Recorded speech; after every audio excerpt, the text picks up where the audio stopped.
Hello friends, नमस्कार। तो कैसे हैं आप लोग? उम्मीद है कि अच्छे होंगे और अपनी तैयारी अच्छे से कर रहे होंगे। दोस्तों, जितना कठिन संघर्ष होगा, जीत ही उतनी शानदार होगी। तो दोस्तों, आपको संघर्ष जो करना है वो कठिन से कठिन करना है, जिससे कि जो हमारी जीत हो वो बहुत शानदार होनी चाहिए। तो दोस्तों, आज के इस वीडियो में हम लोग पढ़ेंगे हुमायूं, और हुमायूं के बारे में देखेंगे कि हुमायूं कैसा शासक था और किस प्रकार से ये हमारा शासन करता है।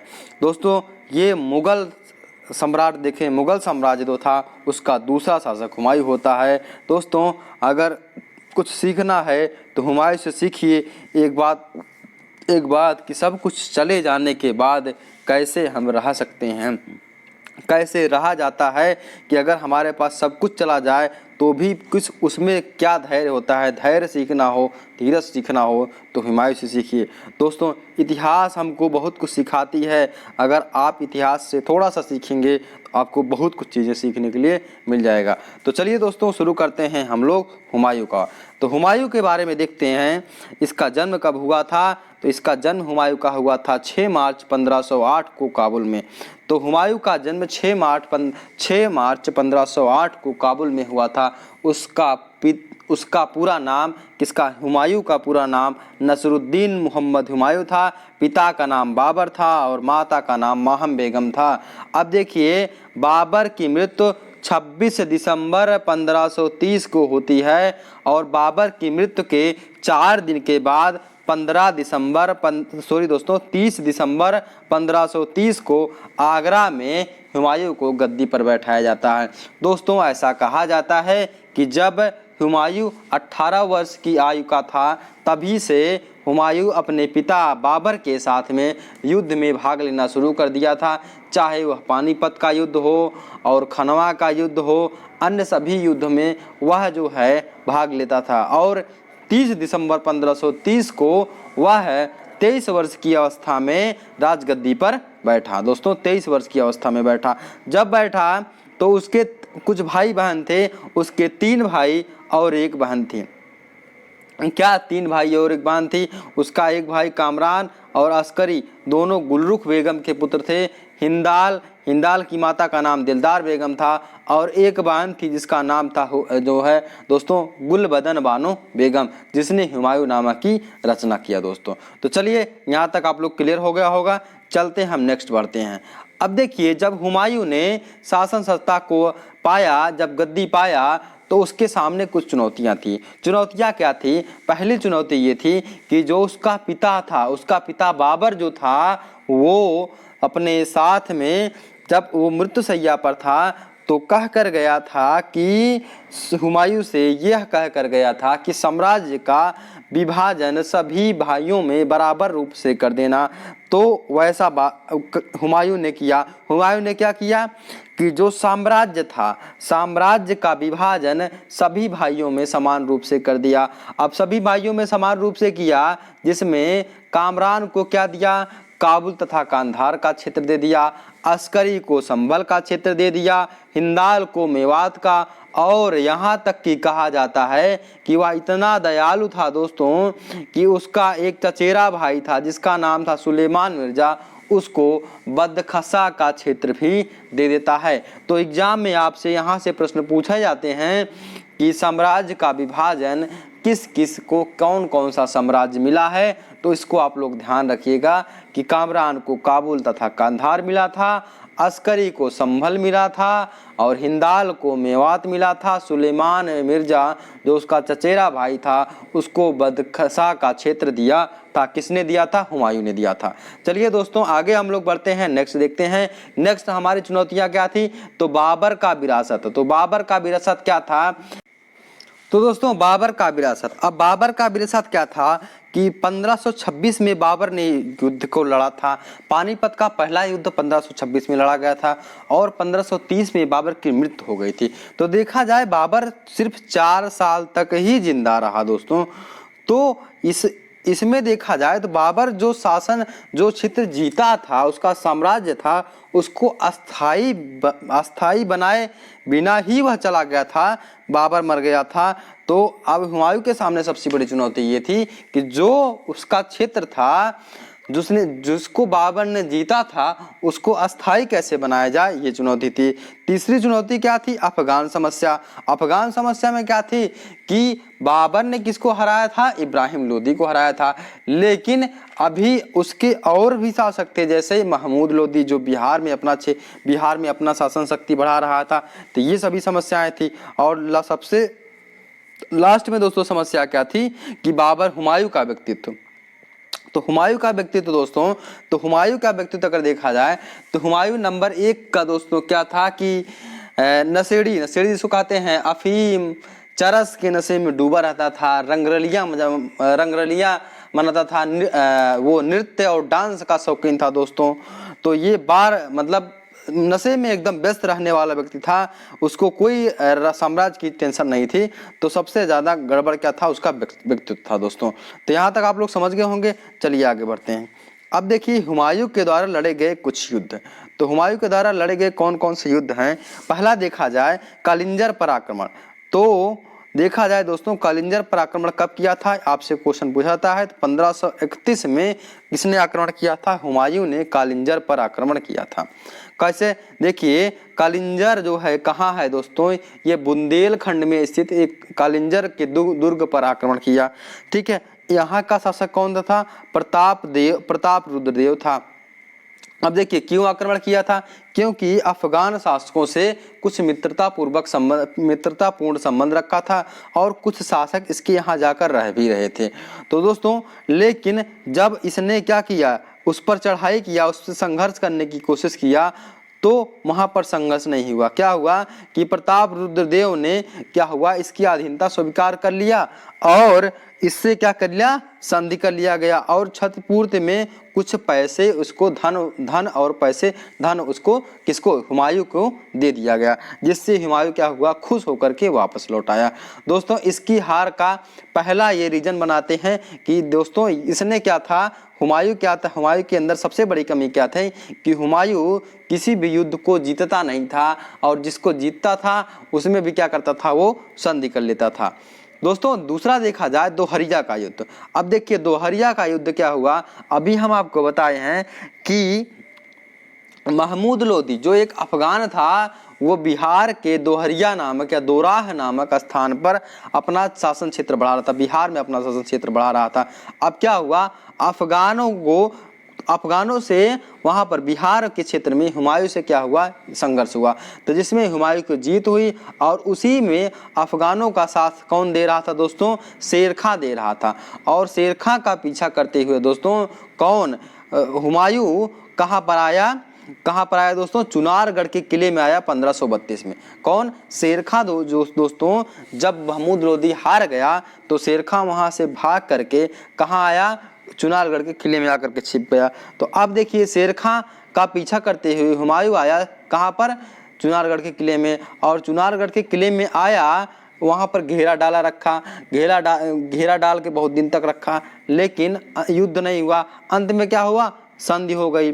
अब संधि हो गई, संधि में क्या हुआ कि शेर खां अपने पुत्र कुतुब खां को हुमायूं के सेवा में भेज दिया और साथ में कुछ सैनिकों, दोस्तों कहा जाता है कि 14,000 सैनिकों के साथ अपने पुत्र कुतुब खां को शेर खां ने हुमायूं की सेवा में भेज दिया था। तो ये हमारा चुनारगढ़ का घेरा है। आगे देखिए बहादुर शाह से संघर्ष। अब देखा जाए तो हुमायूं के दो ही शत्रु थे, एक हमारा बिहार के क्षेत्र में था, एक गुजरात के क्षेत्र में। और गुजरात के क्षेत्र में जो सबसे ज़्यादा ताकतवर शासक था उसका नाम था बहादुर शाह। तो बिहार के क्षेत्र में महमूद लोदी था जो दोहरिया के युद्ध में पराजित हो गया था, लेकिन फिर भी ये लोग अपनी सत्ता को बढ़ा रहे थे। वैसे गुजरात में एक शासक था जिसका नाम था बहादुर शाह। वो दोस्तों गुजरात का शासक जो बहादुर शाह था वो भी अपना शासक बढ़ा रहा था। अब देखिए गुजरात के शासक बहादुर शाह से हुमायूं का संघर्ष हुआ और हुमायूं का संघर्ष हुआ तो इस प्रकार हुमायूं जो है मालवा और गुजरात पर अधिकार कर लिया और अधिकार करने के बाद उसने अपने भाई मिर्जा अस्करी को यहाँ का शासन सत्ता दे दिया। हाँ, यहाँ का शासन सत्ता उसके हाथ में दे दिया, मिर्जा अस्करी के हाथ में दे दिया। लेकिन क्या हुआ, मिर्जा अस्करी ने लापरवाही किया जिससे गुजरात और मालवा एक साल के अंतर्गत अपने आप स्वतंत्र हो गए दोस्तों। कौन? गुजरात और मालवा अपने आप स्वतंत्र हो गए। देखिए नेक्स्ट हमारा क्या है, चुनारगढ़ का विजय। अब देखिए जब ये गुजरात पर आक्रमण कर रहा था, गुजरात पर जीत रहा था, तो उसको एहसास हुआ कि उसको खबर मिली या उसको एहसास हुआ कि जो शेर खां है, शेर खां बंगाल पर आक्रमण कर रहा है, शेर खां बंगाल को जीत रहा है, बिहार के क्षेत्र में अपना शासन बढ़ा रहा है। तो सबसे पहले से कौन? हुमायूं आया और हुमायूं ने आकर के चुनारगढ़ के किले पर अधिकार कर लिया। और चुनारगढ़ के किले पर अधिकार करने के बाद वह चुनारगढ़ से आगे बढ़ा और आगे बढ़कर बंगाल पर अधिकार कर लिया। बंगाल में दोस्तों एक जगह है जिसका नाम गौड़ जगह पर अधिकार करने के बाद उसको जीता। उसको जीतने के बाद उसका नाम जनताबाद रख दिया था। लेकिन दोस्तों अगर देखा जाए आगे, इसका एक भाई हिंदाल था।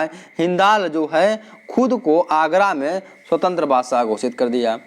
इसके आगे देखा जाए, जब ये बंगाल को जीत रहा था कौन? हुमायूं, उसी समय शेर खां जो है बंगाल को छोड़ करके, बंगाल से भाग करके आया, जौनपुर और कन्नौज के क्षेत्र में अपना शासन सत्ता स्थापित कर रहा था। तो अब जब इसको खबर लगी तो ये गौड़ को, जो कौन? हुमायूं गौड़ क्षेत्र को जिसका नाम जनताबाद रखा था उसको छोड़ करके वहाँ से गंगा नदी के तट के सहारे से आते हुए कहाँ पर आया? बक्सर में आकर पहुंचा। ठीक, बक्सर में आया और बक्सर में चौसा नामक स्थान पर, कहाँ पर दोस्तों? चौसा नामक स्थान पर शेर खां और हुमायूं के बीच में युद्ध हुआ। किसके बीच में? शेर खां और हुमायूं के बीच में युद्ध हुआ। लेकिन इस समय हुमायूं का दुर्भाग्य था, हुमायूं की क्या हुई? पराजय हुई दोस्तों। और ऐसा कहा जाता है दोस्तों कि हुमायूं ने अपनी जान बचाने के लिए घोड़े सहित किसमें? गंगा नदी में कूद गया था, जहां पर उसकी जान निजाम नामक भिश्ती ने बचाई थी दोस्तों। और दोस्तों निजाम नामक भिश्ती ने बताई थी। कहा जाता है इस एहसान का बदला लेने के लिए जब दोबारा हुमायूं शासक बना तो हुमायूं ने निजाम को 2 दिन तक उसको अपने शासन की कुर्सी, अपने शासन की गद्दी पर बैठाया रखा। अब देखिए इस युद्ध में क्या हुआ? चौसा के युद्ध में 1539 में जो हुआ था, इसमें शेर खां की विजय हुई और उस समय शेर खां ने अपने उपाधि में शेरशाह सूरी की उपाधि धारण की। तो पूछा जाएगा शेर खां कब शेरशाह की उपाधि धारण की? तो चौसा का युद्ध 1539 में दोस्तों। आगे नेक्स्ट देखिए कन्नौज या बिलग्राम का युद्ध। अब क्या हुआ कि वहां से हुमायूं भागता हुआ आ रहा था और पीछे पीछे शेर खां अर्थात शेरशाह भी उसके पीछे आ रहा था। अब देखिए फिर कन्नौज में आकर के एक बिलग्राम नामक जगह पर फिर दोबारा हुमायूं और शेरशाह के बीच में युद्ध हुआ। अब देखिए हुमायूं और शेरशाह के बीच में युद्ध हुआ। इस युद्ध के पश्चात शेरशाह ने बुरी तरह से हुमायूं को पराजित कर दिया। अब बुरी तरह से हुमायूं पराजित हो गया और इस वजह से आगरा दिल्ली पर अधिकार किसका हो गया? शेरशाह का अधिकार हो गया और हुमायूं उसको छोड़ करके सिंध भाग गया। क्या? अपना साम्राज्य छोड़ के, क्योंकि हार गया था तो साम्राज्य छोड़ करके सिंध भाग गया। तो देखिए दोस्तों अब देखा जाए यहाँ से क्वेश्चन पूछा जाता है कि शेरशाह सूरी ने सूरवंश की स्थापना कब किया था? किस युद्ध के बाद? तो बिलग्राम या कन्नौज युद्ध के बाद। बिलग्राम या कन्नौज का युद्ध कब हुआ था? 1540 में हुआ था दोस्तों। चलिए आगे बढ़ते हैं। नेक्स्ट देखिए क्या है? निष्कासित जीवन। निष्कासित जीवन 1540 से 1555 में है दोस्तों। इसके बारे में बहुत लंबा है दोस्तों, थोड़ा सा हम शॉर्ट में इसको हम कवर करेंगे। देखिए जब ये दोस्तों कौन? हुमायूं दिल्ली को छोड़कर भागा तो कहाँ पर गया? तो 1541 में हिंदाल, जो उसका भाई हिंदाल था, उसके गुरु थे जिसका नाम था मीर अली अकबर। उसकी मीर अली अकबर की पुत्री हमीदा बानो बेगम से विवाह किया और जो 1542 में इसका पुत्र हुआ जिसका नाम था अकबर, जो बाद में चलकर सम्राट अकबर के नाम से प्रसिद्ध हुआ। तो हमीदा बानो बेगम के पुत्र जो है अकबर की माता का नाम क्या था? हमीदा बानो बेगम। तो उसको दोस्तों हम अगले वाले वीडियो में पढ़ेंगे दोस्तों। इसके बाद क्या हुआ? वहाँ से फिर दोबारा हुमायूं जो है, हुमायूं क्या हुआ? शिया हुमायूं सुन्नी का था तो जो ईरान के शाह के पास चला गया और वहाँ से शिया से सुन्नी बनने की शर्त पर उसे ईरान के शाह ने सहायता दिया और 14,000 सैनिक दिया और 14,000 सैनिक देने पर दोबारा फिर उसने भारत पर विजय किया और दोबारा अपना शासन स्थापित किया। तो दोस्तों पूरा भारत पर विजय कब किया था? देखिए पूरा भारत पर विजय कब किया था? तो 1555 में मच्छीवाड़ा का युद्ध जीत करके पंजाब पर 1555 में मच्छीवाड़ा युद्ध जीत कर पंजाब को जीत लिया। इसके बाद फिर दोबारा 1555 में सरहिंद के युद्ध में हुमायूं ने सिकंदर सूर को पराजित किया और पुनः साम्राज्य पाया। और इस समय इसकी जो सबसे ज़्यादा मदद किया था, कौन किया था? बैरम खान ने किया था। दोस्तों सबसे ज़्यादा इम्पोर्टेंट ये है कि दीन पनाह के पुस्तकालय से गिर करके 1556 ईस्वी में किसकी? हुमायूं की मृत्यु हो गई थी। दोस्तों किसकी? हुमायूं की मृत्यु हो गई थी। और ऐसा कहा जाता है, एक हमारे इतिहासकार लेनपूल हैं, उनके अनुसार ये कहा गया है कि हुमायूं जीवन भर लुढ़कता रहा और अंत में लुढ़क कर अर्थात लड़खड़ा करके उसकी मृत्यु हो गई या जीवन का अंत हो गया। और कहा जाता है कि हुमायूं ज्योतिष में विश्वास रखता था और वह प्रत्येक 7 दिन अलग अलग रंग के कपड़े पहनता था। लेकिन दोस्तों ज्योतिष में विश्वास रखता था, फिर भी उसके नक्षत्र हमेशा उसके विपरीत रहे। दोस्तों उसको अपना राज्य क्षेत्र छोड़ करके भागना पड़ा और उसको बहुत ढेर सारा 15 साल तक निर्वसन का जीवन व्यतीत करना पड़ा। तो उम्मीद है दोस्तों वीडियो आपको पसंद आई होगी। मिलते हैं नेक्स्ट वीडियो में, तब तक के लिए अपनी पढ़ाई को जारी रखिए। दोस्तों थोड़ा वीडियो लेट हो गई है लेकिन अब रेगुलरली वीडियो आएगी। तो दोस्तों मिलते हैं नए वीडियो में, तब तक के लिए अपना ख्याल रखिए। जय हिंद, वंदे मातरम।